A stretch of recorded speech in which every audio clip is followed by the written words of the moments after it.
Assalamualaikum warahmatullahi wabarakatuh. Alhamdulillah di kesempatan ini Bapak masih bisa menyempatkan untuk melakukan pembelajaran di pelajaran anatomi fisiologi. Adik-adik semua, di kesempatan ini Bapak akan melanjutkan materi tentang bahasan anatomi fisiologi sistem saraf. Dan pokok bahasan di kesempatan ini Bapak akan menyampaikan pemeriksaan fisik daripada sistem saraf, ya. Jadi ini pemeriksaan fisik sistem saraf. Sebelumnya Bapak sudah menjelaskan tentang pemeriksaan diagnostik sistem saraf. Nah, adik-adik semua, prosedur pemeriksaan fisik sistem persarafan itu dilakukan melalui tahapan apa saja. Pertama, ketika kita mau melakukan pemeriksaan fisik, tentunya harus ada persiapan-persiapan terlebih dahulu. Di antaranya pertama persiapan alat. Setelah persiapan alat, prainteraksi, ya, kita janjian dulu dengan pasiennya, ya, bahwa kita akan melakukan pemeriksaan. Selanjutnya langsung ke pemeriksaan fisik di sistem persarafan. Nah ini, ya, tahapan selanjutnya tentang persiapan alat. Ya, jadi sebelum melakukan pemeriksaan fisik, siapkan dulu alatnya supaya ketika pas kita melakukan pemeriksaan tidak bingung, ya, ketika alat tersebut diperlukan. Apa saja biasanya alat yang harus dipersiapkan? Pertama, berbagai jenis alat yang harus dipersiapkan pada sistem saraf. Biasanya pertama itu ada yang namanya reflex hammer, ya, sejenis alat yang mana biasanya itu terbuat dari segitiga, ya, bentuknya segitiga, dari karet ujungnya itu untuk melakukan pemeriksaan biasanya rangsangan saraf di bagian lutut, ya, juga di bagian persendian yang lainnya. Jadi nanti dipukulkan ke pasiennya. Itu namanya reflex hammer. Nah, seperti ini alatnya, ya. Nah, ini reflex hammer. Yang kedua ada yang namanya garputala, ya. Garputala itu semacam alat untuk mengetes rangsangan daripada suara getaran, ya. Nah, seperti ini, ya, seperti letter garpu Y tapi ini dua, ya. Ini seperti huruf Y. Nah, ini alatnya seperti ini, ya. Selanjutnya ada kapas dan lidi yang harus dipersiapkan. Ada senter kecil, ya, senter yang kecil. Terus ada oftalmoskop. Nah, seperti ini alatnya, ya, oftalmoskop. Ada jarum steril, ya. Ada spectral tank, ya. Nah, seperti ini. Jadi untuk merangsang atau membantu terhadap pemeriksaan. Ada tabung reaksi, ya. Ada bahan beraroma yang sangat tajam, tentunya seperti kopi, parfum, ya, atau bahan-bahan yang berasa asin, manis atau asam, ya. Nah, seperti itu, seperti garam nanti dipersiapkan untuk pemeriksaan rangsangan saraf di bagian penginderaan, ya. Baju periksa tentunya jangan lupa dan sarung tangan. Nah, ya.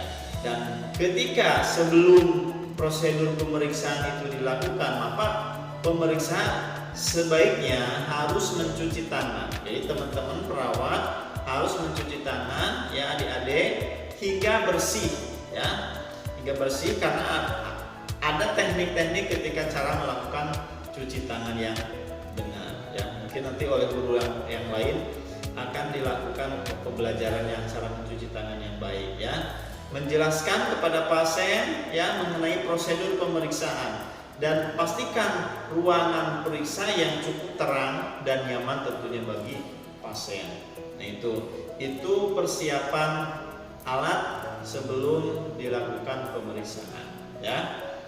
Nah, ini selanjutnya ada pemeriksaan sistem saraf, ya. Nah, pemeriksaan sistem saraf ini dilakukan dengan beberapa tahapan pemeriksaan. Banyak sekali sistem saraf itu pemeriksaan fisiknya. Yang pertama kita memeriksa status mental, status rangsangan neurologis, psikiatrinya, kejiwaannya, mentalnya, ya. Nah, makanya pemeriksaan mental ini, pemeriksaan itu dilakukan dengan meminta pasien untuk duduk di sisi tempat tidur. Jadi duduk di sisi tempat tidur, pemeriksa melakukan inspeksi, ya, pemantauan cara berpakaian pasien seperti apa, postur tubuhnya, ekspresi wajahnya, ya, seperti apa, apakah sewajarnya atau tidak, kemampuan bicaranya, penilaian kesadaran pasiennya, itu bisa dilakukan dengan pemeriksaan status mental. Biasanya dengan menggunakan patokan Glasgow Coma Scale atau GCS, ya. Nah, adapun tingkat kesadaran yang umum seperti yang Bapak barusan jelaskan, itu biasanya untuk tingkat kesadaran pasiennya itu bisa diukur dengan pemeriksaan GCS, Glasgow Coma Scale. Dan GCS ini ada tahapan poin yang harus ditilai. Pertama, refleks membuka mata atau yang disebut E-nya itu berapa? E itu mata. Jadi refleks matanya itu berapa rentang angkanya? Nah, itu ada 4 penilaian, ya. Kalau misalkan membuka secara spontan berarti nilainya 4, ya, tinggi, paling tinggi, ya, di refleks mata ini.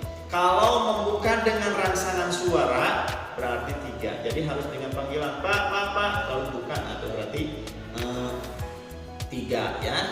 Membuka dengan rangsangan nyeri, ketika dicubit, ketika dilakukan rangsangan nyeri, dia membuka mata, nah baru nilainya 2, ya. Jadi tahapannya itu. Ketika tidak ada respon, dikasih nyeri pun rangsangan nyeri, ya, dicubit atau ditekan, 1. Yang berarti nilai dari refleks verbal ini, refleks mata ini atau E ini ada 4, ya. 1, 2, 3, 4. Seperti yang Bapak barusan jelaskan, ya. Selanjutnya ini ada yang namanya refleks verbal, ya. Barusan refleks membuka mata E. Verbal itu berarti V-nya berapa? Nah, ini ada 5 penilaian, ya. Paling tinggi angka 5. Ketika orientasi baik berarti nilainya 5 paling tinggi. Jadi ditanya tempat, ditanya nama, ya, dia langsung menjawab dengan benar. Ditanya orang tua, ditanya kerabat, tahu, nah berarti itu 5. Jadi orientasi terhadap keadaan nilainya 5, ya. Kalau kata-katanya baik, kalimatnya baik, tapi isi percakapan itu membingungkan, ya, nah berarti 4, ya. Jadi ternyambung, ditanya ini siang atau malam, harusnya siang, jawabnya malam, itu berarti 4, ya. Nah, kata-kata baik tapi kalimat tidak baik, ya, nah itu nilainya 3, ya. Tidak baik artinya banyak yang kurang nyambungnya, ya. Kata-kata tidak dimengerti atau hanya mengerang, misalkan gitu, ya. Nah itu 2, mengarang saja tanpa mengeluarkan suara, ya. Ada bunyi suara tapi tidak berbentuk kalimat, itu 2. Kalau 1 itu tidak keluar suara sama sekali, ya.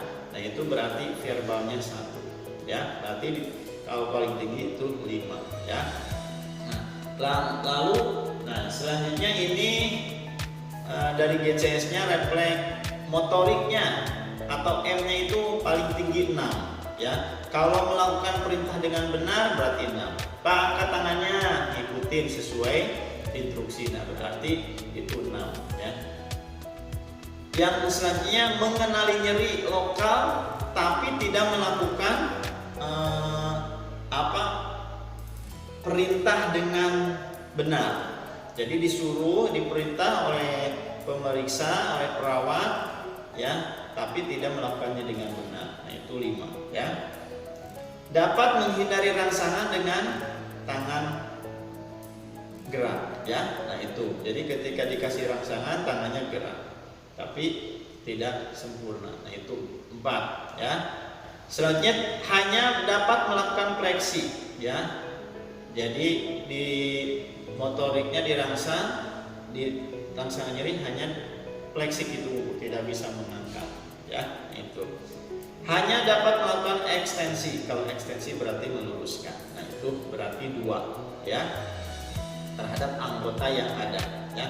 Tidak ada gerakan sama sekali, ya berarti 1. Nah, kalau dijumlahkan 6, 5, 4 sama yang tadi refleks matanya berarti 15. Jadi kalau kesadarannya GCS-nya 15 berarti itu GCS-nya dikatakan baik ya.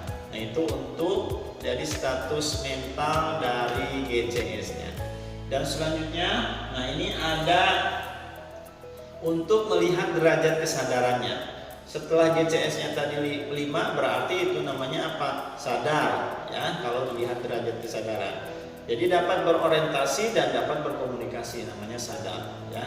Ada derajat kesadaran yang namanya somnolen. Somnolen itu dapat diunggah dengan berbagai stimulasi, bereaksi secara motorik atau verbal, kemudian terlena lagi, kemudian keadaannya seperti semula lagi, dengan ditandai dengan gelisah dan tidak tenang. Itu namanya somnolen. Ada juga yang namanya stupor. Stupor itu gerakan spontan, menjawab secara refleks terhadap rangsangan nyeri, pendengaran suara yang keras, dan penglihatan kuat ya. Itu namanya stupor ya, tapi harus dirangsang dulu ya, gerakan stupor.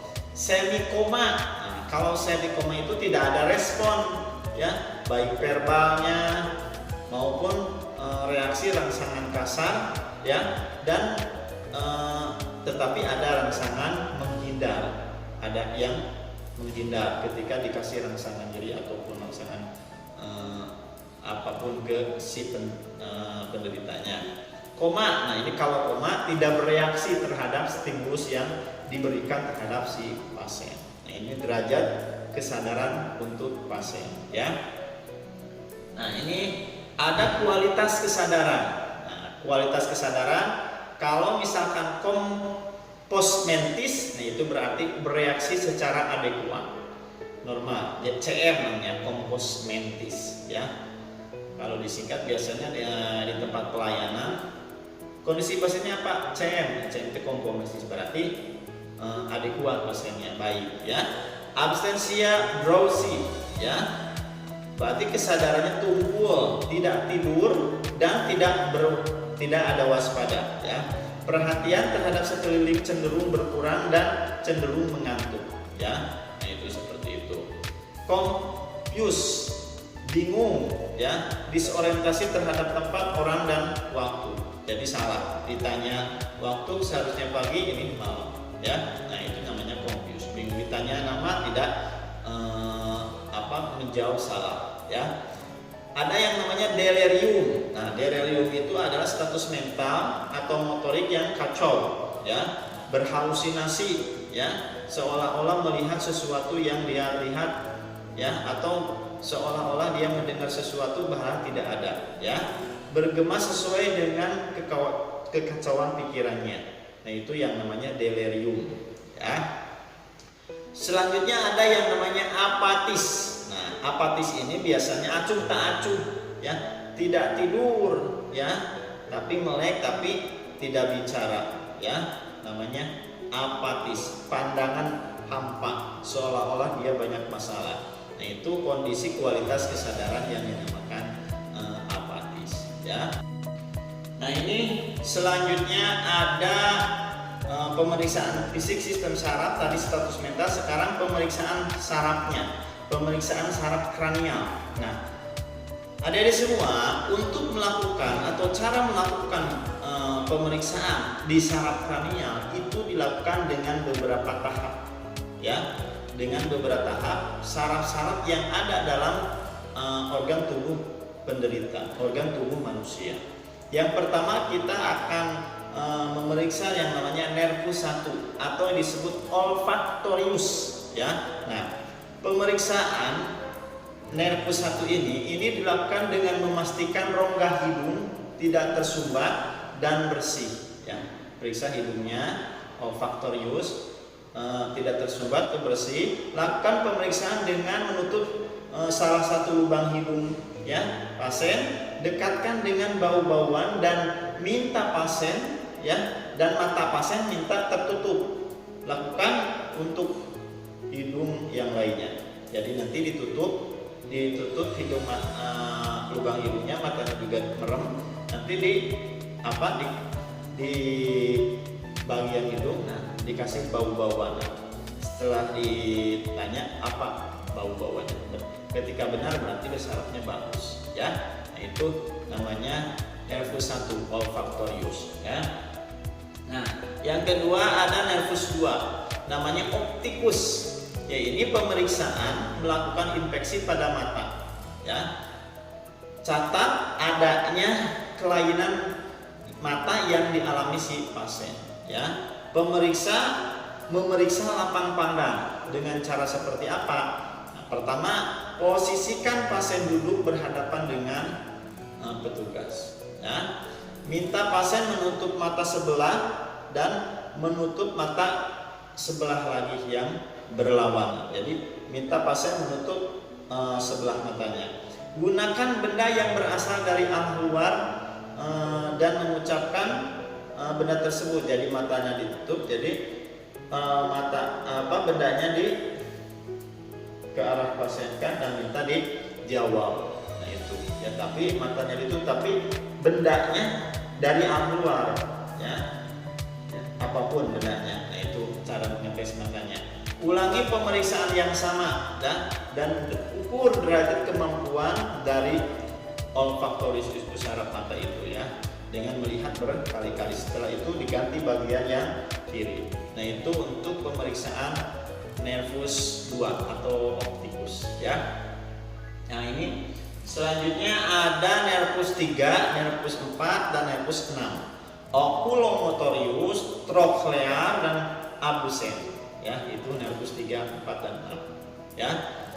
Nah, ini pemeriksaannya dilakukan dengan cara apa? Itu dengan mengobservasi bagian mata ya. Kalau tadinya mata secara keseluruhan ya, kalau nervus 2 ini secara semuanya, lihat bagian matanya ya. Periksa reaksi cahaya dari pupil. Pupil itu bagian hitam di mata. Itu diperiksa ukuran pupilnya dengan senter ya.